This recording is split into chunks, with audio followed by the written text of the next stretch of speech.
Hey boys and girls, எல்லாம் smile பண்ணுங்க. Welcome to our channel ஏ பச்சைக்கிளி.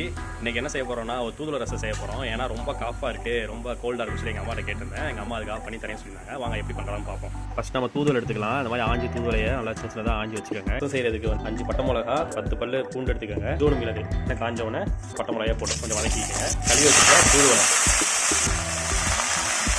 ரைஸ் எப்படி நல்லா வதங்கிடுச்சு பாருங்க. அவ்வளோதான். நல்லா வதங்கினதுக்கப்புறம் அம்மியில் போட்டு அரைச்சிக்கலாம். எங்கள் அம்மா அம்மியில் அரைக்கிறாங்க. வீட்டில் அம்மி இல்லைனா கூட மிக்சியில் கூட இருந்து அரைச்சிக்கலாம். நல்லா இது மாதிரி மெய்யாக அரைச்சிக்கோங்க. மிளகு போடுறோம், மிளகையும் சேர்த்து அரைச்சிக்கலாம். பூண்டையும் போட்டு எல்லாத்தையும் சேர்த்து ஒன்றாவே அரைச்சிக்கலாம்.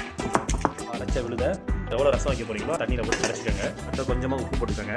போட்டு வெந்தயம் சீரகம் போட்டு நல்லா பொரிஞ்சிடட்டும். பொரிஞ்ச உடனே நமக்கு ரசத்தை கொஞ்சம் கரத்தில் வச்சு